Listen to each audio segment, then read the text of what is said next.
Hello everyone. So this is your chapter number 4, deduction from gross total income. So before going to this chapter, we have to know what is gross total income.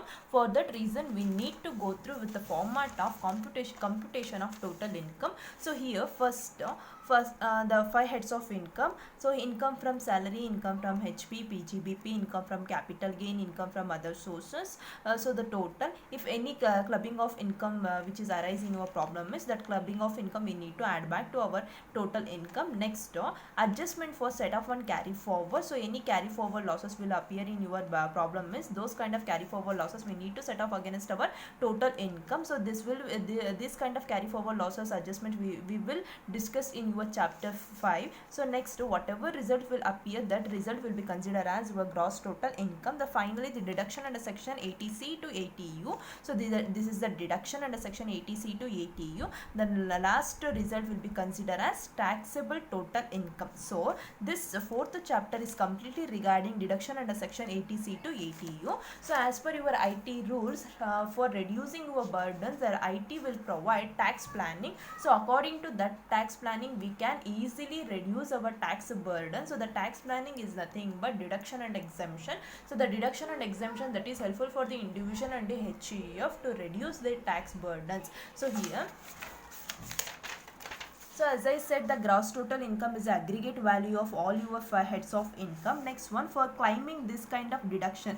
So here the individual and HUF, individual and HUF, they can easily claim the deductions, under section 80C to 80U in any head of income other than long-term capital gain, short-term capital gain on which STT is paid, casual incomes and income referred to section 115A, AB, AC, ACA, BBA and 115D. So here ಏನು ಹೇಳ್ತಾ ಇದ್ದಾರೆ ಅಂದರೆ, so ನಿಮಗೆ ನಿಮ್ಮ tax ಬರ್ಡನ್ನ reduce ಮಾಡೋಕ್ಕೆ there are two way. You can claim the exemption, otherwise you can claim the deduction. So this chapter is completely regarding your deductions. So ಇಲ್ಲಿ deduction section ಬಂದು 80C to 80U ಡಿಡಕ್ಷನ್ ಬರುತ್ತೆ. So ಪ್ರತಿಯೊಂದು deductions ನಾವು ಪ್ರಾಪರಾಗಿ ಅರ್ಥ ಮಾಡ್ಕೊಬೇಕು. So ಯಾವಾಗ ಎಲ್ಲಿ ನೀವು ಇನ್ವೆಸ್ಟ್ ಮಾಡಿದ್ರೆ ಎಷ್ಟು ಅಮೌಂಟ್ ನಿಮಗೆ ಡಿಡಕ್ಷನ್ ಸಿಗುತ್ತೆ, ಯಾವ ರೀತಿ ನೀವು ಆ ಡಿಡಕ್ಷನ್ಸ್ನ ಕ್ಲೈಮ್ ಮಾಡಬೇಕು ಅಂತ. ಸೊ ಪ್ರತಿಯೊಂದು ಡಿಡಕ್ಷನಲ್ಲೂ ಸರ್ಟನ್ ಕೈಂಡ್ ಆಫ್ ಕಂಡೀಷನ್ಸ್ ಇರುತ್ತೆ. ಆ ಕಂಡೀಷನ್ಸ್ನ ಫುಲ್ಫಿಲ್ ಮಾಡಿದ್ರೆ ಮಾತ್ರ IT ಆಕ್ಟ್ ನಿಮಗೆ ಡಿಡಕ್ಷನ್ಸ್ನ ಕ್ಲೈಮ್ ಮಾಡೋಕ್ಕೆ ಅಲೋ ಮಾಡಿ. So as I said, so this kind of deduction we can easily claim under any head of income other than long term capital gain, short term capital gain. ಆ short term capital gain ಮೇಲೆ STT paid ಆಗಿದ್ರೆ, next casual income. So previous ವಿಡಿಯೋಸಲ್ಲಿ we only discuss casual ಇನ್ಕಮ್ಸಲ್ಲಿ ಯಾವುದೇ ರೀತಿ exemptions ಡಿಡಕ್ಷನ್ಸ್ನ claim ಮಾಡೋಕ್ಕಾಗೋದಿಲ್ಲ. Next one income which is refer to section 115A, AB, AC, ACA, BBA and D. So ಇಷ್ಟು ಐಟಮ್ಸಲ್ಲಿ ನಾವು ಯಾವುದೇ ಕಾರಣಕ್ಕೂ ಡಿಡಕ್ಷನ್ಸ್ನ ಕ್ಲೈಮ್ ಮಾಡೋಕ್ಕಾಗೋದಿಲ್ಲ. ಅರ್ಥ ಆಯ್ತಾ? Next one, there are certain rules that we need to follow for claiming this kind of deduction. Those rules are the aggregate amount of deduction under section 80C to 80U can not exceed our GTA.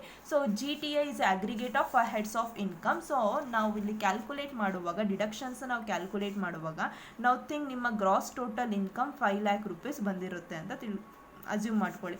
Next ನಿಮ್ಮ ಎಲ್ಲ ಡಿಡಕ್ಷನ್ಸು calculate ಮಾಡಿ, ಡಿಡಕ್ಷನ್ಸು ನಿಮಗೆ ಬರೋ deduction 5 lakh ರುಪೀಸ್ಗಿಂತ ಕಡಿಮೆನೇ ಇರಬೇಕು. 5 lakh exceed ಆದರೆ ನಮ್ಮ total taxable income ಏನಾಗುತ್ತೆ, ನಮಗೆ ನೆಗೆಟಿವ್ ಆಗುತ್ತೆ, ಅದರ್ವೈಸ್ ನಿಲ್ ಆಗುತ್ತೆ. For that reason IT act ಹೇಳುತ್ತೆ, ನಿಮ್ಮ aggregate amount of all deduction should not exceed your gross total income. So this is your first condition. ಈ ಕಂಡೀಷನ್ಸ್ನ ನೀವು ಫುಲ್ಫಿಲ್ ಮಾಡಲೇಬೇಕಾಗುತ್ತೆ. Next, if there is no GTA, otherwise negative ಆಗಿದ್ದರೆ GTA ಇಲ್ಲ, GTA ವ್ಯಾಲ್ಯೂನೇ ಇಲ್ಲ, ಗ್ರಾಸ್ ಟೋಟಲ್ ಇನ್ಕಮ್ ವ್ಯಾಲ್ಯೂನೇ ಇಲ್ಲ, ಮೀನ್ಸ್ ಆಮೇಲೆ ಗ್ರಾಸ್ ಟೋಟಲ್ ಇನ್ಕಮ್ ನಿಮ್ಮದು ನೆಗೆಟಿವ್ ಆಗಿದೆ ಅಂದರೆ, then you are not liable for claiming this kind of deductions. Next one, as I said, no deduction can be available for the long term capital gain, short term capital gain which is liable for security transaction tax, casual income. So income referred to those sections.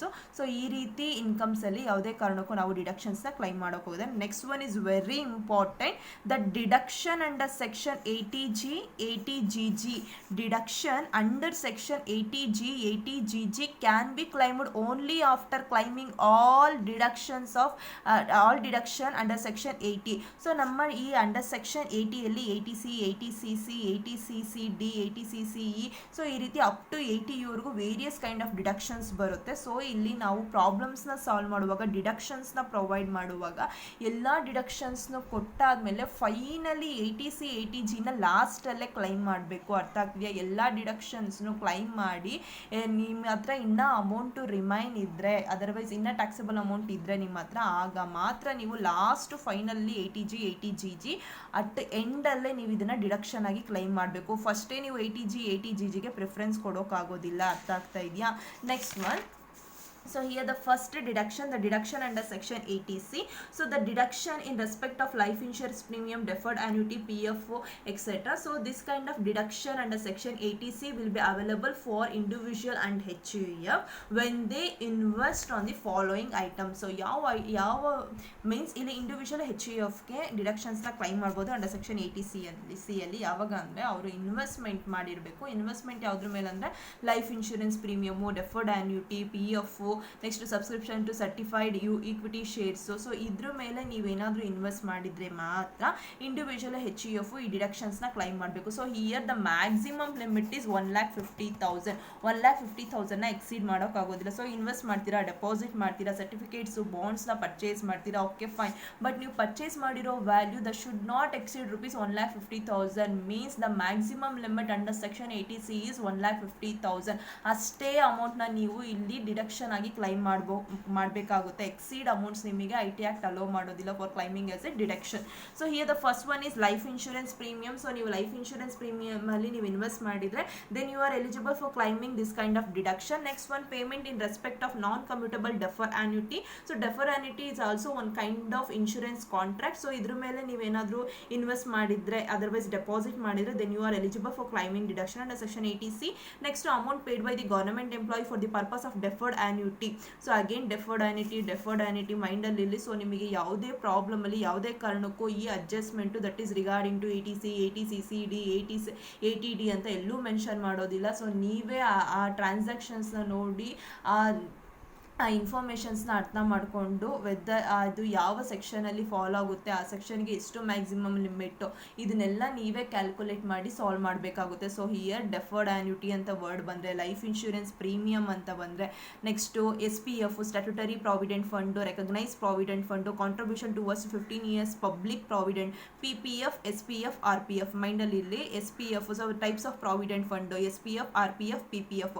So ಇದ್ರ ಮೇಲೆ ನೀವು contribution ಮಾಡಿದರೆ ನಿಮಗೆ easily under section 80C ನಿಮಗೆ deduction ಸಿಗುತ್ತೆ.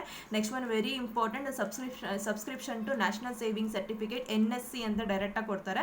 So that is your national saving ಸರ್ಟಿಫಿಕೇಟ್ಸಲ್ಲಿ ನೀವು subscribed ಆಗಿದ್ದರೆ then you are eligible for claiming deduction. Next, contribution for participating in ULIP, UTI, LIC mutual fund. So ULIP is a unit list insurance premium. Next, payment for notified annuity plan of LIC, other insurance, subscription towards notified units of mutual funds. Next, any sum paid as a subscription to home loan scheme of National Housing Bank, amount invested in approved debentures and equity shares in a public company engaged in infrastructure units of mutual funds utilized for the development of infrastructure facilities, amount deposited as a term deposit for a period of 5 years. So whenever they given as term deposit, we need to think this will be available under section 80C. So subscription to any notified bonds, so bonds which is issued by NABARD. So next, to amount deposit under senior citizen savings schemes. So amount deposited in 5 years time deposit scheme in a post office. Any sum paid as a tuition fee. So any sum which is paid as a tuition fees does not include development fees, donation, etc. at the time of admission or otherwise for full-time education in school, college, university or institution located in India. Tuition fees for a maximum 2 children is allowed. So this is we already discussed in previous classes. So illi tuition fees that will be claimed as deduction under section 80C, but here the maximum limit only for 2 children.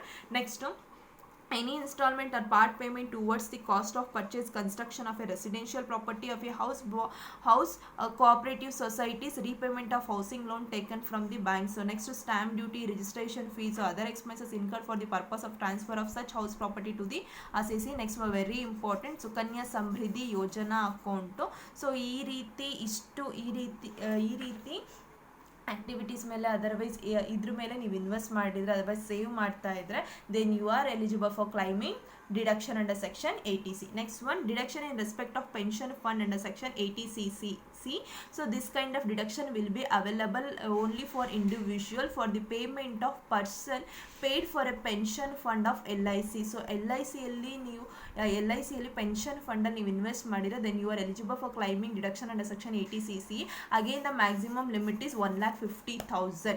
Next deduction in respect of contribution to notified pension scheme NPS notified pension scheme. So here it is applicable to an employee appointed by the central government employed on or after 1/4/2004 or by any other employer next to any other assessee. So this kind of deduction can be claimed by any employee who is appointed by the central government, any other employer or any other kind of assessee. So here for 10% of the deduction is allowed to the extent of 10% of gross total income in the previous year if the contributed by any other assessee. So ಯಾರೊಬ್ಬ ಬೇರೆ assessee ಈ ರೀತಿ NPS ಸ್ಕೀಮಲ್ಲಿ invest ಮಾಡಿದರೆ ಅವರ gross total income ಮೇಲೆ 10%ನ calculate ಮಾಡಿ ಏನು amount ಬರುತ್ತೋ ಅಮೌಂಟ್ನ ನೀವು ಡಿಡಕ್ಷನ್ಸ್ ಅಂತ ಕ್ಲೈಮ್ ಮಾಡಬೇಕು. ನೆಕ್ಸ್ಟು ಇಫ್ ಅವನೇನಾದರೂ ಎಂಪ್ಲಾಯಿ ಆಗಿದ್ರೆ then 10% of salary, if employer ಆಗಿದ್ರೆ 10% ಆಫ್ ಸ್ಯಾಲರಿ. ಸೊ ಇದೇ ರೀತಿ ಕ್ಯಾಲ್ಕುಲೇಟ್ ಮಾಡಬೇಕು. ಅದರ್ ದ್ಯಾನ್ ಎಂಪ್ಲಾಯರ್ ಆಗಿದ್ರೆ 10% ಆಫ್ ಗ್ರಾಸ್ ಸ್ಯಾಲರಿ. ಇಫ್ ಆ ಪರ್ಸನ್ನು ಇಂಡಿವಿಜುವಲ್ ಅಸೆಸಿ ಏನಾದರೂ ಎಂಪ್ಲಾಯಿ ಆಗಿದ್ರೆ 10% ಆಫ್ ಹಿಸ್ ಸ್ಯಾಲರಿ. ಎಂಪ್ಲಾಯರ್ ಆಗಿದ್ರೆ again 10% of salary is the amount is a maximum amount which he can claim as a deduction under section 80CCD. So again here the maximum limit is 1,50,000. So ಇಲ್ಲಿ under section 80C, under section 80CC and under section ACCD. So ಈ ಮೂರು ಸೆಕ್ಷನ್ಸಲ್ಲೂ ನಮಗೆ maximum limit 1,50,000 ಇದೆ. So if an individual is eligible for climbing all 3 section means all 3 ಸೆಕ್ಷನಲ್ಲೂ ಅವನು ಡಿಡಕ್ಷನ್ಸ್ನ claim ಮಾಡೋಕ್ಕೆ eligible ಆಗಿದ್ದಾನೆ ಅಂದರೆ then ಇಲ್ಲಿ ನಮಗೆ ಈ ಮೂರು ಡಿಡಕ್ಷನ್ ಸೆಕ್ಷನಿಂದ ಅವನಿಗೆ ಮ್ಯಾಕ್ಸಿಮಮ್ ಲಿಮಿಟ್ ಜಸ್ಟ್ 1,50,000 ಆಗಿತ್ತು. ಅದನ್ನು ಎಕ್ಸೀಡ್ ಆಗಬಾರ್ದು. ದಟ್ ಮೀನ್ಸ್ ಇವಾಗ ಇಂಡಿವಿಜುವಲ್ ಸೆಕ್ಷನ್ 80C ಅಲ್ಲಿ ನಮಗೆ ಮ್ಯಾಕ್ಸಿಮಮ್ ಲಿಮಿಟ್ 1,50,000. ನೆಕ್ಸ್ಟ್ 80CC ಅಲ್ಲಿ ಮ್ಯಾಕ್ಸಿಮಮ್ ಲಿಮಿಟ್ 1,50,000. 80CCD ಯಲ್ಲೂ ನಮಗೆ ಮ್ಯಾಕ್ಸಿಮಮ್ ಲಿಮಿಟು 1,50,000. ನೆಕ್ಸ್ಟು ಈ ಎಲ್ಲ ಮೂರು ಸೆಕ್ಷನಲ್ಲೂ ಅವನು ಲೈಬಲ್ ಆಗಿರ್ತಾನೆ for the purpose of taking the deduction ಅಂತ ಅಂದರೆ ಈ ಮೂರು ಸೆಕ್ಷನ್ಸ್ನು ಆ್ಯಡ್ ಮಾಡಿದ್ರೆ ನಮಗೆ ಮ್ಯಾಕ್ಸಿಮಮ್ ಲಿಮಿಟು 1,50,000 ಕ್ರಾಸ್ ಆಗಬಾರ್ದು. ಇವಾಗ ಫಾರ್ ಎಕ್ಸಾಂಪಲ್ 80C ಅಲ್ಲಿ ಅಮೌಂಟು, 80CCಯಲ್ಲಿ ಒಂದು ಅಮೌಂಟು, ನೆಕ್ಸ್ಟು 80CCDಯಲ್ಲೂ ಡಿಡಕ್ಷನ್ಸು ಕ್ಲೈಮ್ ಆಯಿತು. ಮೂರು ಡಿಡಕ್ಷನ್ ಸೆಕ್ಷನ್ಸಲ್ಲಿ ಅವನಿಗೆ ಎಕ್ಸೆಂಪ್ಷನ್ ಕ್ಲೈಮ್ ಮಾಡೋಕ್ಕೆ ಎಲಿಜಿಬಿಲಿಟಿ ಇದೆ ಅಂದರೆ ದೆನ್ ಈ ಮೂರು ಸೆಕ್ಷನ್ಸಲ್ಲಿ ಬರೋ amount, exemption amount that should not exceed ₹1,50,000. So ಈ ಮೂರು ಸೆಕ್ಷನ್ಸಲ್ಲಿ ಬರೋ ಟೋಟಲ್ ಅಮೌಂಟು 1,50,000 ಎಕ್ಸೀಡ್ ಆಗಿರಬಾರ್ದು. ಮೀನ್ಸ್ ಈ ಮೂರು ಸೆಕ್ಷನ್ಗೂ 1,50,000 ಲಾಸ್ಟ್ ಮ್ಯಾಕ್ಸಿಮಮ್ ಲಿಮಿಟ್ ಆಗಿರುತ್ತೆ. So ceiling limit and a combined deduction under section 80C, 80CC, 80CCD will be 1,50,000. For the assessment year 2014-15 this is 1 lakh. Next one, deduction in respect of subscription to long term infrastructure bonds 80CCF. So ಈ ರೀತಿ 80CCFನ already withdrawn ಮಾಡಿದ್ದಾರೆ. ಸೊ ಇದನ್ನು applicable ಆಗೋದು only for the year 2012, 13, 14. So here the individual and HUF can claim this kind of deductions. So ಯಾವಾಗ ಅಂದರೆ ಅವರು deduction in respect of subscription to long term infrastructure ಬಾಂಡ್ಸ್ನ ಅವರು ಸಬ್ಸ್ಕ್ರೈಬ್ ಮಾಡಿದರೆ ಮಾತ್ರ they are eligible to claim this kind of deduction. So here the maximum limit is 20,000. so this is already withdrawn from the deduction list. so ಇದು ಇವಾಗ practical ಅಲ್ಲಿ ಇಲ್ಲ. So ಇದು 2012, 13, 14 ಗೆ ಮಾತ್ರ ಅಪ್ಲಿಕೇಬಲ್ ಆಗುತ್ತೆ. Next one, deduction in respect of investment made under any equity saving scheme under section 80CCG. so 80CCG will be available when the individual otherwise HUF make the investment under any equity saving scheme ಮೇಲೆ invest ಮಾಡಿದ್ರೆ 80CCG ಬರುತ್ತೆ. But there are certain condition condition we need to follow for claiming the deduction. So here any resident individual whose gross total income does not exceed rupees 12 lakh. So for the purpose of claiming this kind of deduction we need to follow certain condition. The condition number 1 is ನಿಮ್ಮ gross total income 12 lakh exceed ಆಗಬಾರ್ದು. ಅರ್ಥ ಆಗ್ತದೆ? Exceed ಆದರೆ then you are not eligible.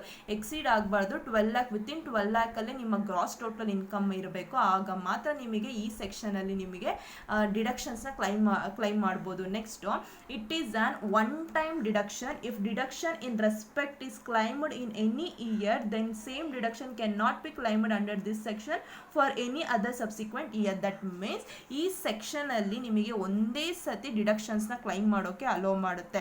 So ನೀವು ಈ ಸೆಕ್ಷನಲ್ಲಿ ಏನಾದರೂ invest ಮಾಡಿದರೆ, ದಟ್ ಮೀನ್ಸ್ ಈಕ್ವಿಟಿ ಸೇವಿಂಗ್ ಸ್ಕೀಮಲ್ಲಿ ಇನ್ವೆಸ್ಟ್ ಮಾಡಿ ನೀವು ಡಿಡಕ್ಷನ್ಸ್ನ ತೊಗೊಬೇಕು ಅಂದರೆ ಜಸ್ಟ್ ಒನ್ ಟೈಮ್ ಮಾತ್ರ ನೀವು ಡಿಡಕ್ಷನ್ಸ್ನ ಕ್ಲೈಮ್ ಮಾಡ್ಬೋದು. ಬೇರೆ ಯಾವುದೇ ಒಂದು ಇಯರನ್ನು ಬೇರೆ ಪದೇ ಪದೇ ಇದರಲ್ಲಿ ಡಿಡಕ್ಷನ್ಸ್ನ ಕ್ಲೈಮ್ ಮಾಡೋಕ್ಕೆ ಅಲೋ ಮಾಡೋದಿಲ್ಲ. Next, the amount of deduction is 25,000 or 50% of amount invested. So this is, so here maximum limit is 25,000 or 50% of amount which is invested under equity saving scheme. Whichever is less, that will be qualified as deduction under this section. So it is an open to new investors only. So this is a very important. So new investor ಆಗಿದ್ರೆ ಮಾತ್ರ ನಿಮಗೆ ಈ ರೀತಿ deductions claim ಮಾಡೋಕೆ allow ಮಾಡುತ್ತೆ. Otherwise there is no deduction. Next, investment is locked in for a period of 3 years from the date of acquisition. So here, so this deduction has been withdrawn. So ಈ deduction already withdrawn ಮಾಡಿದರೆ with effect from 1/4/2017. however the person who is invested in RGESS means Rajiv Gandhi equity saving ಸ್ಕೀಮಲ್ಲಿ ಅವ್ರು ಏನಾದರೂ invest ಮಾಡಿದರೆ then he can claim the deduction under section 80 CCG until financial year 2018-19 ವರೆಗೂ ಇವರು ಈ ಡಿಡಕ್ಷನ್ಸ್ನ ಕ್ಲೈಮ್ ಮಾಡ್ಬೋದು. ಸೊ ಈ ಡಿಡಕ್ಷನ್ಸ್ ಮೀನ್ 80 CCFನು ಆಲ್ರೆಡಿ ವಿತ್ಡ್ರಾನ್ ಮಾಡಿ 80 CCGನೂ ಆಲ್ರೆಡಿ ವಿತ್ಡ್ರಾನ್ ಮಾಡಿದ್ದಾರೆ. ಸೊ 80 CCGಯನ್ನು ನೀವು ಇನ್ನೂ ಕ್ಲೈಮ್ ಮಾಡಬೇಕಂದ್ರೆ ನೀವು ಏನಾದರೂ ರಾಜೀವ್ ಗಾಂಧಿ ಈಕ್ವಿಟಿ ಸೇವಿಂಗ್ ಸ್ಕೀಮಲ್ಲಿ ಇನ್ವೆಸ್ಟ್ ಮಾಡಿದರೆ ಮಾತ್ರ ಅಪ್ ಟು ಫೈನಾನ್ಷಿಯಲ್ ಇಯರ್ 2018-19 ವರೆಗೂ ಕ್ಲೈಮ್ ಮಾಡ್ಬೋದು. ಆಯಿತಾ? Next one, deduction in respect of medical insurance premium 80D. So most ನಿಮಗೆ ಜಾಸ್ತಿ ಕೇಳೋದು ಈ ರಿಲೇಟೆಡ್ 80C 80D 80G ಈ ರೀತಿ ರಿಲೇಟೆಡ್ ಪ್ರಾಬ್ಲಮ್ಸೇ ಜಾಸ್ತಿ ಕೊಡೋದು. ಸೊ ಇಲ್ಲಿ first 80D. So 80D disability. So disability regarding medical. So ಮೆಡಿಕಲ್ಗೆ ರಿಲೇಟ್ ಆಗುತ್ತೆ. ಸೊ ಮೆಡಿಕಲ್ ಇನ್ಶೂರೆನ್ಸ್ ಪ್ರೀಮಿಯಂಗೆ 80Dಯಲ್ಲಿ ಡಿಡಕ್ಷನ್ ಸಿಗುತ್ತೆ. So this deduction is applicable to individual HUF for medical insurance premium paid. So here the payment should be made out of the income chargeable to tax. Payment should be made by any mode other than cash. Payment in respect of preventive health checkup can be made in any mode including cash. The maximum amount allowed as a deduction in respect of preventive health checkup is rupees 5,000. So ಇಲ್ಲಿ medical expenses, medical insurance premium, ಅದು ಈ medical insurance ಪ್ರೀಮಿಯಮ್ಸ್ನ ನೀವು paid ಮಾಡಿದರೆ then you are eligible for claiming deduction under section 80D. So ಇಲ್ಲಿ ಏನು ಅಂದರೆ certain ಕಂಡೀಷನ್ಸ್ನ ಫಾಲೋ ಮಾಡಬೇಕು. ಸೊ ಯಾವುದೇ ಕಾರಣಕ್ಕೂ ಪೇಮೆಂಟ್ಸ್ನ ಪೇ ಮಾಡ್ತಿರಲ್ವ, ಮೆಡಿಕಲ್ ಪ್ರೀಮಿಯಮ್ಸ್ನ ಪೇ ಮಾಡ್ತಿರಲ್ವ, that premium should not be paid in cash. So ಅದನ್ನು ಬಿಟ್ಟು ನೀವು ಪ್ರಿವೆಂಟಿವ್ ಹೆಲ್ತ್ ಚೆಕಪ್ಸ್, ಸೊ ಪದೇ ಪದೇ ಹೋಗಿ ಹೆಲ್ತ್ ಚೆಕಪ್ಸ್ನ ಮಾಡಿಸ್ಕೊತಾ ಇರ್ತೀರಾ. ಸೊ ಇದು ಕೂಡ ನಿಮ್ಮ ಮೆಡಿಕಲ್ ಎಕ್ಸ್ಪೆನ್ಸಸ್ಸೇ ಆಗಿರುತ್ತೆ. ಸೊ ಈ ರೀತಿ ಪ್ರಿವೆಂಟಿವ್ ಹೆಲ್ತ್ ಚೆಕಪ್ಪಿಗೆ ಮಾತ್ರ ಮ್ಯಾಕ್ಸಿಮಮ್ ಲಿಮಿಟ್ ಇಸ್ 5,000. ಅರ್ಥ ಆಗ್ತಿದೆಯಾ? ಪ್ರಿವೆಂಟಿವ್ ಹೆಲ್ತ್ ಚೆಕಪ್ಗೆ ಮಾತ್ರ ಮ್ಯಾಕ್ಸಿಮಮ್ ಲಿಮಿಟ್ 5,000 ಆಗುತ್ತೆ. The entire insurance medical insurance ಪ್ರೀಮಿಯಮ್ಸ್ಗೆ so here the maximum deductible amount for the assessment year 2019-20 normal citizen who is below 60 years ಆಗಿದ್ರೆ family means individual, spouse, childrens, so ಇವರಿಗೆ ಮಾತ್ರ 25,000 rupees ಇವರಿಗೆ maximum amount ಇರುತ್ತೆ. Parents ಮೇಲೆ ಏನಾದರೂ ನೀವು medical insurance ಪ್ರೀಮಿಯಮ್ಸ್ನ ಪೇ ಮಾಡ್ತಾ ಇದ್ರೆ 25,000, HUF ಆಗಿದ್ರೆ 25,000, ಸೀನಿಯರ್ ಸಿಟಿಸನ್ ಅಬೋವ್ 60 years ಆಗಿದ್ರೆ 30,000, ಸೊ ಪೇರೆಂಟ್ಸ್ ಬಂದರೆ 30,000, HUF ಇದ್ರೆ again 30,000, senior citizen above 60 years not resident ಆಗಿದ್ರೆ 25,000 ಫ್ಯಾಮಿಲಿಗೆ, parents 25,000 and HUF 25,000. So make it as very important. So under section 80D ಅಲ್ಲಿ ಪ್ರಿವೆಂಟಿವ್ ಹೆಲ್ತ್ ಚೆಕಪ್ಗೆ ಮಾತ್ರ maximum limit 5,000. Entire medical insurance ಪ್ರೀಮಿಯಮ್ಗೆ ಹೇಳ್ತಾ ಇಲ್ಲ ಅವರು, ಪ್ರಿವೆಂಟಿವ್ ಹೆಲ್ತ್ ಚೆಕಪ್ಗೆ maximum limit 5,000. But medical insurance ಪ್ರೀಮಿಯಮ್ಸ್ನ ಪೇ ಮಾಡ್ತೀರಾ ಅಂದರೆ ಈ ಮ್ಯಾಕ್ಸಿಮಮ್ ಲಿಮಿಟ್ಸ್ ನೀವು ಫಾಲೋ ಮಾಡಬೇಕಾಗುತ್ತೆ.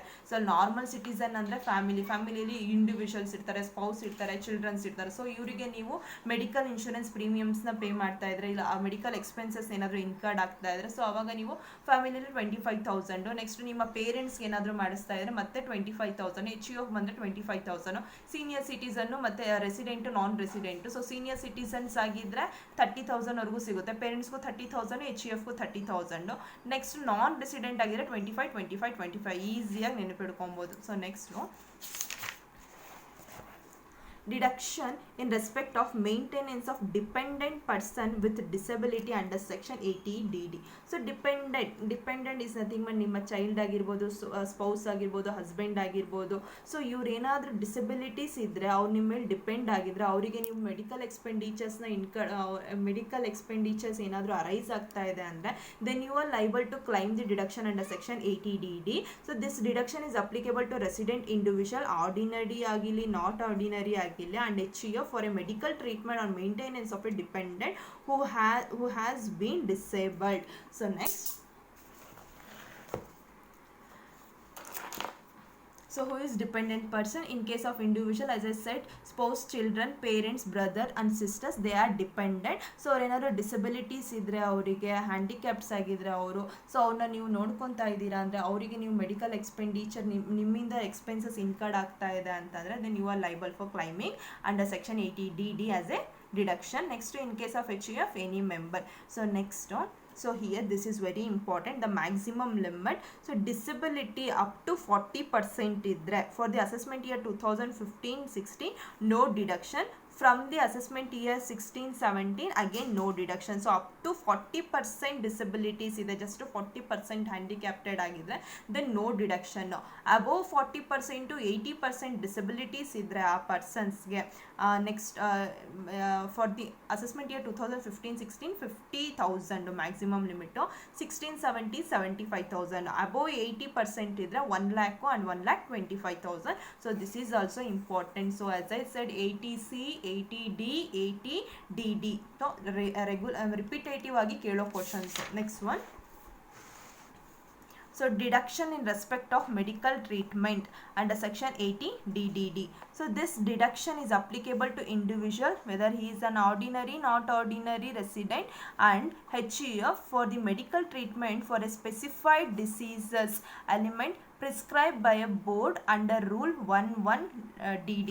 So here specified diseases ಇರಬೇಕು ನೀವು 80DD. So 80D medical expenditure, next 80DD for A disabilities, ಅವರು ಡಿಪೆಂಡೆಂಟ್ ಡಿಸಬಿಲಿಟೀಸ್ ಆಗಿದ್ರೆ, ನೆಕ್ಸ್ಟು 80DDB ಸ್ಪೆಸಿಫೈಡ್ ಡಿಸೀಸಸ್ ಆಗಿದ್ರೆ. ನೆಕ್ಸ್ಟು, ಸೊ ಇಲ್ಲಿ ಸರ್ಟನ್ ಕಂಡೀಷನ್ಸ್ ನೀವು ಫಾಲೋ ಮಾಡಬೇಕು. Such expenditure should have been actually paid. In case of A resident individual, it is incurred on assesses himself, herself, or an only mainly dependent spouse, children's, parents, brothers and sisters. So in case of HUF, all persons, the assessee shall have to submit the certificate of prescribed form from a prescribed medical practitioner working in a government hospitals. As I said, so specified diseases ಅಂತ ಹೇಳಬೇಕು ಅಂದರೆ ಅಲ್ಲೊಂದು prescribe, ನಮಗೆ ಒಂದು prescribed ಆಗಿರೋ ಇನ್ಫಾರ್ಮೇಷನ್ಸ್ನ provide ಮಾಡಿರಬೇಕು. Then only he is eligible for claiming this deduction. So this is very important. The maximum limit is normal citizen. So confuse ಆಗ್ತೀರಾ. ಅಂಡರ್ ಸೆಕ್ಷನ್ 80DD ಬಂದರೆ ಮೀನ್ಸ್ ಅಂಡರ್ ಸೆಕ್ಷನ್, ಸೊ ಮೆಡಿಕಲ್ಗೆ under section 80D ಅಲ್ಲಿ ಬಂದಾಗ maximum limits ಬೇರೆ ಇರುತ್ತೆ. Next under section 80DD ಅವ್ರು provide ಮಾಡಿದರೆ ನಮಗೆ ಮ್ಯಾಕ್ಸಿಮಮ್ ಲಿಮಿಟು 40%, 80% ಈ ರೀತಿ ಮ್ಯಾಕ್ಸಿಮಮ್ ಲಿಮಿಟ್ ಬರುತ್ತೆ. ಅದೇ ಅಂಡರ್ ಸೆಕ್ಷನ್ 80DDB ಬಂದಾಗ ಅಗೇನ್ ನಮಗೆ ಮ್ಯಾಕ್ಸಿಮಮ್ ಲಿಮಿಟ್ಸ್ ಬೇರೆ ಬರುತ್ತೆ. ನಾರ್ಮಲ್ ಸಿಟಿಸನ್ಸ್ ಅಂದರೆ 40,000 or actual expenditure he incurred for the specified diseases whichever is less. Next senior citizen aged above 60 years ಅಂದ್ರೆ 60,000 are actual expenditure. next very senior citizens above 80 years ಅಂದ್ರೆ 80,000 are actual expenditure whichever is less. So better, so here for easy understanding 60 years 60,000, 80 years 80,000, below 60 years 40,000 ಈ ರೀತಿ ನೆನಪಿಟ್ಕೊಳ್ಳಿ. Next deduction in respect of, sorry, under section 80E, deduction in respect of payment of interest on loan taken for higher education. So 80E related to education. So any loan which is taken for higher education means that person, individual or assessee will eligible to claim deduction under section 80E. So here ನೀವು loan ತಗೊಂಡಿರ್ತೀರ, ನಾವು think for the purpose of higher education I took 2 lakh as a loan, here I paying just 10% as interest rate. So ಇಲ್ಲಿ ನಿಮಗೆ eligible ಆಗೋ amount ನೀವೇನು ಇಂಟ್ರೆಸ್ಟ್ನ pay ಮಾಡ್ತಾ ಇದ್ರು ಇಂಟ್ರೆಸ್ಟ್ನ ಮಾತ್ರ ನೀವು ಇಲ್ಲಿ ಡಿಡಕ್ಷನ್ ಆಗಿ ಕ್ಲೈಮ್ ಮಾಡ್ಬೋದು. ಲೋನ್ಸ್ನ ಡಿಡಕ್ಷನ್ ಆಗಿ ಕ್ಲೈಮ್ ಮಾಡೋಕ್ಕೆ ಅಲೋ ಮಾಡೋದಿಲ್ಲ. ಅರ್ಥ ಆಗ್ತಿದೆಯಾ? So this is applicable only for the individual assessee. The loan was taken for pursuing higher education pursue ಮಾಡೋಕ್ಕೆ ನೀವು ಲೋನ್ನ ತಗೊಂಡಿರಬೇಕು. Next the course can be regular, part-time or occasional studies. The loan was taken for pursuing either he or her educational higher education, his or spouse, children's, or to an individual to whom he is a legal guardian. So ಯಾರಿಗಾದ್ರು ತೊಗೊಬೋದು. ನಿಮ್ಮ individuals ತೊಗೊತೀರಾ, ಸ್ಪೌಸಿಗೆ ತೊಗೊತೀರಾ, ಹಸ್ಬೆಂಡಿಗೆ ತೊಗೊತೀರಾ, ನಿಮ್ಮ dependent ಚಿಲ್ಡ್ರನ್ಸಿಗೆ ತೊಗೊತೀರಾ. So ಇಂಥವರಿಗೆ ನೀವು higher education ಪರ್ಪಸಿಗೋಸ್ಕರ ಲೋನ್ನ ತೊಗೊಂಡು ಇಂಟ್ರೆಸ್ಟ್ನ pay ಮಾಡ್ತಾರೆ. Then the interest will be claimed as deduction under section 80E. So next, the loan was taken from any bank, financial institution or approved charitable institution. Only the amount paid as an interest on such a loan by an individual in the previous year out of the taxable income is allowed as deduction. So this is regarding under section 80C, 80CC and 80CCD. So ಇಲ್ಲಿ ನಮಗೆ 80D ತುಂಬಾ important. So 80Cಯಲ್ಲಿ ಎಷ್ಟೊಂದು ಲಿಸ್ಟ್ನ ಕೊಟ್ಟಿದ್ರು, ಅದರಲ್ಲಿ ನೀವು invest ಮಾಡಿದರೆ ಮಾತ್ರ ನಿಮಗೆ ಇಲ್ಲಿ ಡಿಡಕ್ಷನ್ಸ್ ಕ್ಲೈಮ್ ಮಾಡೋದು. Maximum limit 1,50,000. ನೆಕ್ಸ್ಟು 80CCಯಲ್ಲಿ ಸೊ ನೀವಿಲ್ಲಿ ಪೆನ್ಷನ್ ಫಂಡಲ್ಲಿ ಇನ್ವೆಸ್ಟ್ ಮಾಡಿದರೆ ಮಾತ್ರ, ಸೊ ಅಗೇನ್ 1,50,000. 80CCDಯಲ್ಲಿ NPS ನ್ಯಾಷನಲ್ ಪೆನ್ಷನ್ ಸ್ಕೀಮಲ್ಲಿ ಇನ್ವೆಸ್ಟ್ ಮಾಡಿದರೆ ನೆಕ್ಸ್ಟು ಸೊ ಇದೆಲ್ಲ ಆಲ್ರೆಡಿ ವಿತ್ಡ್ರಾನ್ ಆಗಿದೆ. ಸೊ ಮೈಂಡಲ್ಲಿದೆ CCF, so subscription to infrastructure bonds. Next 80CCG any equity saving scheme. So equity saving ಸ್ಕೀಮ್ಸ್ನ ಅಪ್ ಟು 2018-19ವರೆಗೂ ಕ್ಲೈಮ್ ಮಾಡ್ಬೋದು. Whenever the individual invested in Rajiv Gandhi equity schemes only, ಅದರಲ್ಲಿ invest ಮಾಡಿದರೆ ಮಾತ್ರ he is eligible to claim this kind of deduction. So next 80D is very important for medical. Next medical ಆಗಿದ್ದಕ್ಕೆ DDD means DD 80DD dependent person with disability. Next 80DDB, so specified diseases. Next 80E regarding your education, higher education. Thank you.